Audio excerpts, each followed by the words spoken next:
ಮಹಾಸಭಾದ ವತಿಯಿಂದ ಇಂದು ಕರೆದಿರ್ತಕ್ಕಂಥ ಜಾತಿ ಗಣಿತ ಕುರಿತು ಜಿಲ್ಲಾ ಮಟ್ಟದ ಪ್ರಚಾರ ಸಭೆ. ಈ ಸಭೆಯಲ್ಲಿ ನಮ್ಮ ಇಕ್ಕನಗುತ್ತಿಯ ಪೂಜ್ಯರು ಆಗಮಿಸಿದ್ದಾರೆ. ನಮ್ಮ ಜಿಲ್ಲಾಧ್ಯಕ್ಷರು BM ಪಾಟೀಲರು ಇದನ್ನು ಸಂಘಟನೆ ಮಾಡಿದ್ದಾರೆ. ನಮ್ಮ ಜಿಲ್ಲಾ ಮೀಸಲಾತಿ ಹೋರಾಟ ಸಮಿತಿಯ ಗೌರವ ಅಧ್ಯಕ್ಷರಾಗಿರ್ತಕ್ಕಂಥ MS ರುದ್ರಗೌಡರು ಈಗಾಗಲೇ ಅದ್ರ ಕುರಿತು ಮಾತನಾಡಿದ್ದಾರೆ. ನಮ್ಮ ಇಂಡಿ ತಾಲೂಕು ಅಧ್ಯಕ್ಷರು VH ಬಿರಾದರ್ ಭಾಗವಹಿಸಿದ್ದಾರೆ. ನಮ್ಮ ಸಿಂದಗಿ ತಾಲೂಕು ಅಧ್ಯಕ್ಷರು ಅಂಗರಿಯವರು ಭಾಗವಹಿಸಿದ್ದಾರೆ. ನಮ್ಮ ಬಸವನಬಾಗೇವಾಡಿ ತಾಲೂಕು ಅಧ್ಯಕ್ಷರು ಸಂಜು ಬಿರಾದರ್ ಅವರು, ನಮ್ಮ ವಿಜಯಪುರ ನಗರ ಅಧ್ಯಕ್ಷರು ಶ್ರೀಶೈಲ್ ಬುಕ್ಕಾಣರು ಭಾಗವಹಿಸಿದ್ದಾರೆ. ನಮ್ಮ ಪ್ರಧಾನ ಕಾರ್ಯದರ್ಶಿಯಾಗಿರ್ತಕ್ಕಂಥ ನಿನ್ನೂರು ಸೊಲ್ಲಾಪುರ ಅವರು ಭಾಗವಹಿಸಿದ್ದಾರೆ. ಮತ್ತು MT ಪಾಟೀಲರು, ನಮ್ಮ ತಿಕೋಟ ಪಂಚಮಸಾಲಿ ಸಮಾಜದ ಅಧ್ಯಕ್ಷರಾಗಿರ್ತಕ್ಕಂಥ MT ಪಾಟೀಲರು, ನಮ್ಮ ಮಾಧ್ಯಮ ವಕ್ತಾರಾಗಿರ್ತಕ್ಕಂಥ ನಮ್ಮ ದಾನೇಶ್ ಔಟಿಯವರು ಮತ್ತು ಅನೇಕರು ಈಗಾಗಲೇ ನಮ್ಮ ಅನೇಕ ಮುಖಂಡರುಗಳು ಇಲ್ಲಿ ಬಂದ್ದಾರೆ. ಒಬ್ಬರು ಹೆಸರುವಲ್ಲ ಮತ್ತು ನಮ್ಮ ಅಡ್ವೊಕೇಟ್ ಪರಿಷತ್ತಿನ ಶ್ರೀಶೈಲ್ ಮುಳಜಿಯವರು ಮೊದಲು ಮಾಡಿಕೊಂಡು ಎಲ್ಲರೂ ಸಹ ಈ ಒಂದು ಪ್ರಚಾರ ಸಭೆಯಲ್ಲಿ ಭಾಗವಹಿಸ್ತಾರೆ. ಅವರೆಲ್ಲರಿಗೂ ನಾನು ಶರಣು. ಈಗಾಗಲೇ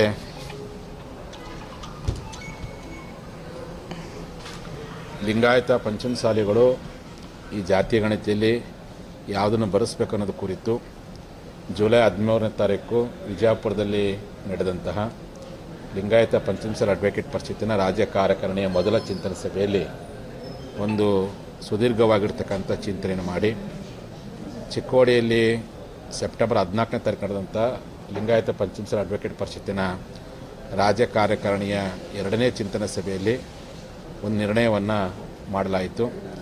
ಅದೇ ನಿರ್ಣಯವನ್ನು 17ನೇ ತಾರೀಕು ಹುಬ್ಬಳ್ಳಿಯಲ್ಲಿರತಕ್ಕಂಥ ಪಂಚಮಸಾಲಿ ಪದಾಧಿಕಾರಿಗಳ ಮತ್ತು ಪಂಚಮಸಾಲಿ ಜನಪ್ರತಿನಿಧಿ ಸಭೆಯಲ್ಲಿ ಅಂಗೀಕರಿಸಲಾಯಿತು. ಅವರೆಲ್ಲರ ಬಹುಮತದ ನಿರ್ಣಯದ ಮೇರೆಗೆ ನಾವೆಲ್ಲರೂ ಸಹ ಜಾತಿ ಕಾಲದಲ್ಲಿ ಲಿಂಗಾಯತ ಪಂಚಮಸಾಲಿಯಿಂದನೇ ಬರೆಸಬೇಕು ಅಂತೇಳಿ ಸರ್ವಾನುಮತದಿಂದ ಅಂಗೀಕಾರ ಮಾಡಲಾಯಿತು. ಮತ್ತು ನಮ್ಮ ಕುಲ ಕಸುಬು ನಾವೆಲ್ಲ ಕೃಷಿ ಕಾರ್ಮಿಕರಿಂದನೇ ಬದಲಿಸ್ಬೇಕಂತ ಬಹುತೇಕ ನಮ್ಮಲ್ಲಿ ಸಣ್ಣ ಪುಟ್ಟ ಉದ್ಯಮಗಳು ಮಾಡ್ತಾ ಇರ್ಬೋದು. ಆದರೆ ನಮ್ಮ ಸಮುದಾಯದ ಮೂಲ ಕುಲ ಕಸುಬು ಕೃಷಿ. ಹಾಗಾಗಿ ಕೃಷಿ ಮತ್ತು ಕೃಷಿ ಕಾರ್ಮಿಕರಿಂದನೇ ನಮ್ಮ ಕುಲ ಕಸುಬಿನಲ್ಲಿ ಮಾಡುವಂಥ ಬರೆಸುವ ಪ್ರಯತ್ನವನ್ನು ಮಾಡಬೇಕು. ಈ ಕುರಿತು ಈಗಾಗಲೇ ರಾಜ್ಯಾದ್ಯಂತ ಎಲ್ಲ ಕಡೆ ಪಂಚಮಸಾಲಿ ಪ್ರಚಾರ ಸಭೆಗಳನ್ನು ಜಿಲ್ಲಾ ಮಟ್ಟದಲ್ಲಿ ಮಾಡಲಾಗ್ತಿದೆ.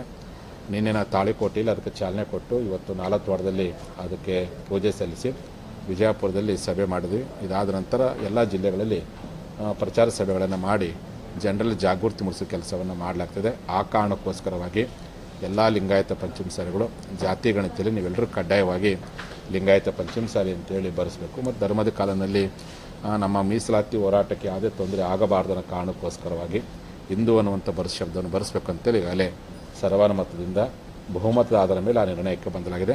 ಅದನ್ನು ತಾವೆಲ್ಲರೂ ಪಾಲಿಸಬೇಕು ಅಂತೇಳಿ ಈ ಒಂದು ಮಾಧ್ಯಮಗೋಷ್ಠಿಯ ಮೂಲಕವಾಗಿ ವಿಜಯಪುರ ಜಿಲ್ಲೆಯ ಸಮಾಜ ಬಾಂಧವರ ಮೂಲಕವಾಗಿ ನಾನು ಮನವಿ ಮಾಡ್ಕೊಳ್ತೀನಿ. ಶರಣಾರ್ಥಿ.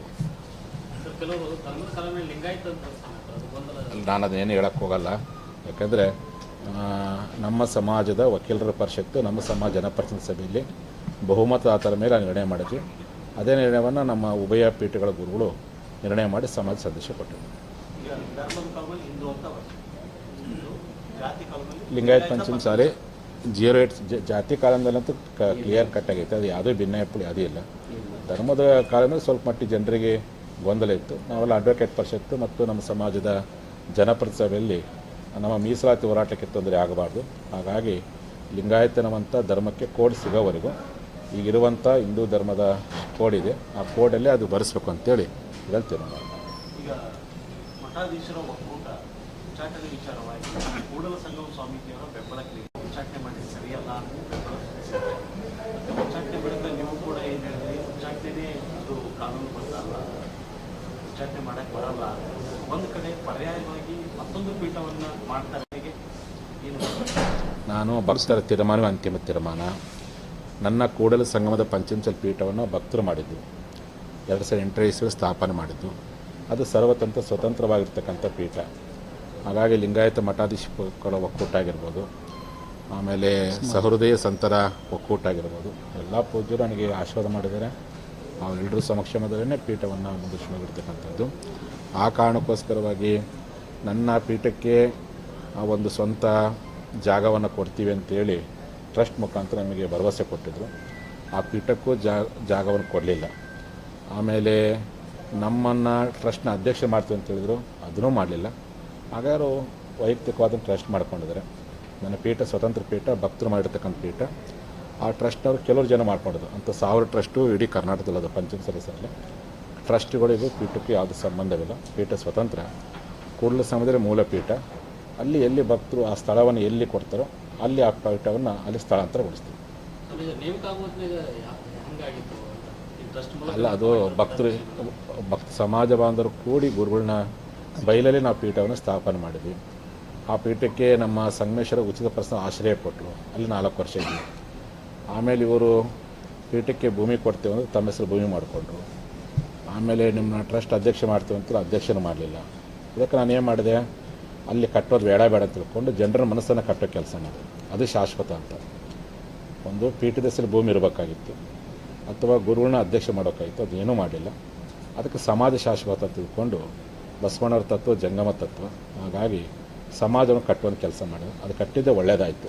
ಅಲ್ಲಿ ಏನಾದರೂ ಕಟ್ಟುವಂಥ ಕೆಲಸ ಮಾಡಿದರೆ ವಿನಾಕಾರಣ ಕೆಲವು ವ್ಯಕ್ತಿಗಳು ಅದು ಬಿಟ್ಟು ಕೊಡಬೇಕಾಗಿತ್ತು. ಅದಕ್ಕೆ ನಾನು ಕಟ್ಟೋ ಕೆಲಸ ಮಾಡಿಲ್ಲ. ಈಗ ನಮ್ಮ ಸಮಾಜ ಹಿರಿಯರು ನಾಳೆ ಶನಿವಾರ ದಿನ ಅವರೆಲ್ಲ ಕೂಡ್ತಾರೆ, ಅವರೇನು ಚರ್ಚೆ ಮಾಡ್ತಾರೆ. ಆಮೇಲೆ ಭಕ್ತಾದಿಗಳು ರಾಜ್ಯ ಮಟ್ಟ ಸಭೆ ಕರಿತೀವಿ. ಭಕ್ತರು ಏನು ತೀರ್ಮಾನ ಮಾಡ್ತಾರೋ ಅವ್ರು ಗುಡಿಸ್ಲಾಗ ಇದ್ಕೊಂಡು ಸಂಘಟನೆ ಮಾಡಿದ್ರೆ ಗುಡಿಸ್ಲಾಗ ಸಂಘಟನೆ ಮಾಡ್ತೀವಿ.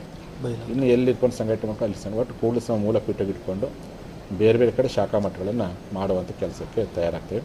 ಹಾಗಾಗಿ ನಮ್ಮ ಸಮಾಜವನ್ನು ಎಲ್ಲರೂ ಕೂಡಿ ಕಟ್ಟಿದ್ದಾರೆ. ಒಂದು ಕುಟುಂಬಕ್ಕೆ ಭಿನ್ನಾಭಿಪ್ರಾಯ ಬರೋ ಸಹಜ. ಸ್ವಲ್ಪರು ನಾವು ಟೀಕೆ ಮಾಡಬಹುದು, ಟಿಪ್ಪಣಿ ಮಾಡೋದು, ಏನು ಬೇಕಾದ್ರೂ ಮಾಡ್ಬೋದು. ಅವ್ರು ಯಾರು ಸಹ ಬೇರೆ ಅಂತ ಅನ್ನೋಕ್ಕೋಗಲ್ಲ. ಎಲ್ಲರೂ ನಾನು ಹೊಟ್ಟೆ ಹಾಕ್ಕೊಳ್ತೀನಿ. ನನಗೇನಪ್ಪ ಅಂದರೆ, ನನಗೆ ಇಂಥ 1000 ನೋವು 1000 ತೊಂದರೆ ಬಂದು ಅದ್ರ ಸಹಿಸೋ ಶಕ್ತಿಯನ್ನು ಸಮಾಜ ನನಗೆ ಕೊಟ್ಟಿದೆ. ಆದರೆ ಗುರುಗಳು ನಂದ್ಕೊಂಡ ಕಾಲಕ್ಕೆ ನಮ್ಮ ಸಮಾಜ ಬಾಂಧವರು ಅಂದ್ಕೊಂಡಲ್ಲ, ಅದು ನನಗೆ ಬೇಸರ ಆಗಿತ್ತು. ಆ ಬೇಸರ ನಿವಾರಿಸೋ ಕೆಲಸವನ್ನು ಮತ್ತೆ ಸಮಾಜ ಒಗ್ಗೂಡಿಸೋ ಕೆಲಸವನ್ನು ಎಲ್ಲರೂ ಕೂಡ ಮಾಡ್ತೀವಿ. ಮತ್ತು ಹೆಚ್ಚು ಮಾತಾಡ್ಕೋಗಲ್ಲ. ಲಿಂಗಾಯತ ಮಠಾಧಿಪತಿಗಳು, ನಾನು ಆ ಲಿಂಗಾಯತ ಮಠ ಒಕ್ಕೂಟದ ಉಪಾಧ್ಯಕ್ಷದ್ದೀನಿ. ಆ ಹೋರಾಟವನ್ನು ಶುರು ಮಾಡೋತ್ತಿಂದರೆ ನಾನು 100ಕ್ಕೆ 100ರಷ್ಟು 2 ವರ್ಷಗಳ ಕಾಲ ಮಠವನ್ನು ಬಿಟ್ಟು ಹೋರಾಟ ಮಾಡಿದ್ದು. ಉದ್ದೇಶ ಒಂದು ಅಲ್ಪಸಂಖ್ಯಾತ ಸ್ಥಾನಮಾನ ಸಿಗುತ್ತೆ, ಎಲ್ಲರೂ ಅನುಕೂಲ ಆಗುತ್ತೆ ಅಂತೇಳಿ. ಈಗ ನಾನು ಮೀಸಲಾತಿ ಹೋರಾಟ ಶುರು ಮಾಡೀನಿ. ನನ್ನ ಮೀಸಲಾತಿ ಹೋರಾಟಕ್ಕೆ ತೊಂದರೆ ಆಗಬಾರ್ದು ಕಾರಣಕ್ಕೆ ನಮ್ಮ ಸಮಾಜದ ಹಿರಿಯರು ಮತ್ತು ವಕೀಲರ ಪರಿಶೀಲನೆ ಒಂದು ತೀರ್ಮಾನ ಮಾಡಿವಿ. ಹಾಗಾಗಿ ನನ್ನ ಪ್ರಾಣ ಪಂಚಮಸಾಲಿ, ನನ್ನ ಆತ್ಮ ಲಿಂಗಾಯತ, ನನ್ನ ಕಾಯ ಕೃಷಿ, ಈ 3 ತತ್ವದ ಹಿನ್ನೆಲೆ ಒಳಗೆ ಸಮಾಜನ ಸಂಘಟನೆ ಮಾಡ್ಕೊತಿದ್ದೀನಿ. ಸೈದ್ಧಾಂತಿಕ ಭಿನ್ನಾಭಿಪ್ರಾಯ ಎಲ್ಲ ಕಾದ್ರದು ಅದು ನನ್ನ ತಂತು. ಈಗ ವೀರಶೈವ ಅಂತ ಅನ್ನೋರು ಲಿಂಗಾಯತ ಕಡೆ ಬರಕತ್ತಾರೆ. ನಮ್ಮ ಪೀಠದ ದೊಡ್ಡ ಸಾಧನೆ ಏನಪ್ಪ ಅಂದರೆ, ವೀರಶೈವ ಪಂಚಮಸಾಲಿ ಎನ್ನುವಂಥ ಕೆಲವು ಮನಸ್ಸುಗಳು ಅವರೆಲ್ಲರೂ ಸತ್ಯದ ಅರಿವಾಗಿ ಲಿಂಗಾಯತ ಪಂಚಮಸಾಲಿ ಅಂತ ಬಂದಿದ್ದೇ ಭಾಳ ದೊಡ್ಡ ಬೆಳವಣಿಗೆ. ಲಿಂಗಾಯತ ಬಿಟ್ಟು ಪಂಚಮಸಾಲಿ ಇಲ್ಲ, ಪಂಚಮಸಾಲಿ ಲಿಂಗಾಯತ ಇಲ್ಲ. ಆ ಕಾರಣಕ್ಕೋಸ್ಕರವಾಗಿ ನಾಳೆ ಧರ್ಮದ ಮಾನ್ಯತೆ ಸಿಕ್ಕಾಗ ಮತ್ತೆ ನಾವೆಲ್ಲರೂ ಸೇರ್ಕೊಂಡು ಆ ರೀತಿ ಆಗ್ತೀವಿ. ಈ ಸದ್ಯಕ್ಕೆ ಅಲ್ಲ, ಆ ಮಾನ್ಯತೆ ಸಿಕ್ಕಿಲ್ಲ. ಈಗ ಸಿಗದೇ ಇರೋ ಕಾರಣಕ್ಕೆ ಅನಿವಾರ್ಯವಾಗಿ ನಮ್ಮ ಮೀಸಲಾತಿ ಹೋರಾಟ ಸುಪ್ರೀಂ ಕೋರ್ಟ್ನಲ್ಲಿದೆಯಲ್ಲ, ಅದು ರಿಜೆಕ್ಟ್ ಆಗಬಾರ್ದು, ಮಧ್ಯಂತರವರೆಗೆ ರಿಜೆಕ್ಟ್ ಆಗಬಾರ್ದು ಕಾರಣಕ್ಕೆ ನಾವೆಲ್ಲರೂ ಸಹ ಯಾವ ರೀತಿಯಾಗಿ ಲಿಂಗಾಯತ ಒಳಪಂಗಡಗಳು ಹಿಂದೂ ಹೆಸರಲ್ಲಿ ಮೀಸಲಾತಿ ಪಡ್ಕೊಳಕತ್ತೇವೆ. ಹಿಂದೂ ಗಾಣಿಗ, ಹಿಂದೂ ಬಣಜಿಗ, ಹಿಂದೂ ಸಾಧಾರ ಅಂತೇಳಿ. ಹಾಗೆ ನಮ್ಮ ಮೀಸಲಾತಿ ಹೋರಾಟಕ್ಕೆ ತೊಂದರೆ ಆಗಬಾರ್ದು ಕಾರಣಕ್ಕೆ ಈಗ ಅದೇ ಧರ್ಮದ ಕೆಳಗಡೆ ಮೀಸಲಾತಿ ಕೇಳಿದ್ವಿ ನಾವು. ಆ ತೊಂದರೆ ಆಗಬಾರ್ದು ಕಾರಣಕ್ಕೆ ನಾವು ಆ ವಿಚಾರ ಮಾಡ್ತೀವಿ. ಅಲ್ಲ, ಫಸ್ಟ್ ಹಿರಿಯರ ಸಭೆ ಮಾಡ್ತಾರೆ ಅವರು.